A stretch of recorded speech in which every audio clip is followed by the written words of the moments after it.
Hi, this is Leo Wu, and this is my video assignment for Unit 1 and 2. And I've written everything down already, all my work, and I'll just be going through and explaining it, just to save some time. So, starting out with question number 1, I'm given that there's 23 grams in total, and here I can check that. 12 plus 3 plus 8 does equal 23. So I know that the sample is made up of just carbon, hydrogen, and oxygen, and I know that there's respectively 12, 3, and 8 grams of each. And so the next step I took was to divide each one by its molar mass. And so, for example, carbon, there's 12 grams of carbon, so I divided it by its molar mass, which is 12 grams per mole, giving me 1 mole of carbon.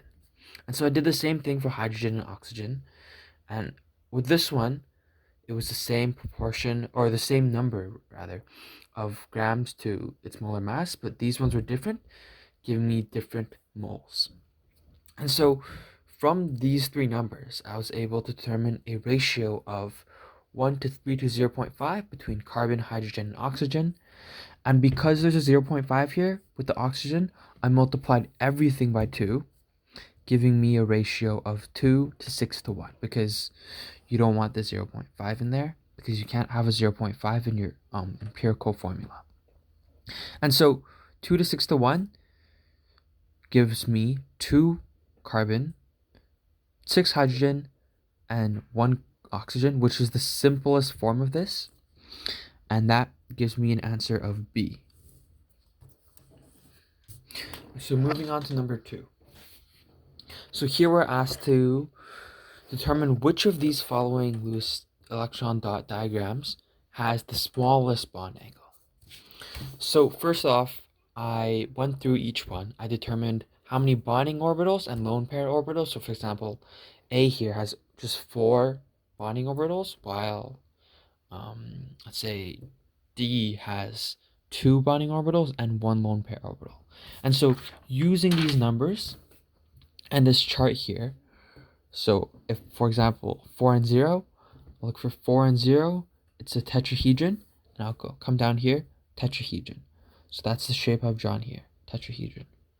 And so I've done the same for each of these, and these little dotted lines represent the lone pair orbitals. And from these, I was able to determine the shape of each of these Lewis diagrams.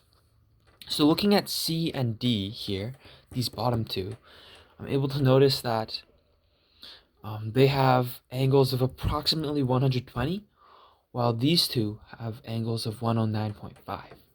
And because I want the smallest angles, I'm right off the bat able to eliminate C and D. So I've crossed these two off. So now I'm left with just A and B. And so I think there's 2 main things to notice about the differences between A and B. Well, I guess 3. So the first one would be similarity, which is that they both share fluoride as their outer atoms. And then the 2 differences are one that they have a different central atom. So A has carbon and B has nitrogen. And the third one is that B has this lone pair electron here. And so if we look at electronegativity between carbon and nitrogen, I pulled up a electronegativity chart here. Look, that nitrogen is more electronegative than carbon. And so what that means here in this diagram is that nitrogen is going to have a stronger pulling force from the electrons on the fluoride, meaning that these fluorides are going to be closer to the central atom than they are going to be on the carbon. And the last difference, and the one that gives B a smaller angle, is this lone pair orbital right here. And because there's nothing pulling on this orbital, it's going to be close to the nitrogen, and that means because it's so close, it's going to be able to kind of squeeze these 2 fluoride atoms closer together. It's a slight squeeze, it's a slight difference, but it's enough to give B a slightly lower angle. And that's why B is my answer for number 2. Okay, so that was a pretty long question. Moving on to number 3. So this one's asking us to use Coulomb's law and this information in the table to determine which is the weakest interaction. Which of these ions would have the weakest interaction? So right here, I've written out Coulomb's law, which is F equals K, which is a constant, so we can forget about that one. Q1, Q2, R squared, over R squared. So if we say that Q2 is this adjacent water molecule that we're talking about, we can ignore that one. So we can ignore K. So all we really care about is Q1, which is going to be the ion, and R squared, which is at the bottom. And so what this means is a stronger charge in our ion is going to mean a greater force, right? So this is force here, as well as a shorter radius is also going to equal a greater force. Or another way of phrasing that is that radius is inversely proportional to the force. Okay.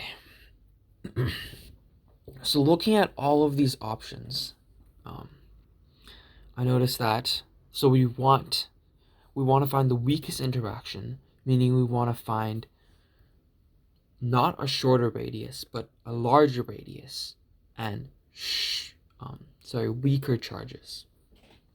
Looking at these ones, so I can see that sodium and calcium, I'm not sure what Ca is. Yeah, calcium. So sodium and calcium have the largest radius, so I'm going to be picking between these two, as well as the fact that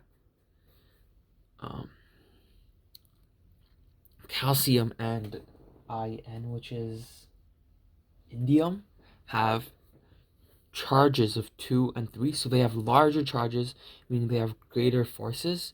So I'm going to guess it's not these two. And between sodium and lithium, sodium has the greater radius, meaning that it's going to be divided by a larger number on the bottom, making the force smaller. And so I've just written that out here. Sodium has a large radius, meaning it has a lesser force, as well as a weak charge, relatively weak, relatively larger radius, meaning its force is going to be lower. And so my answer for my answer for 3 is B, sodium.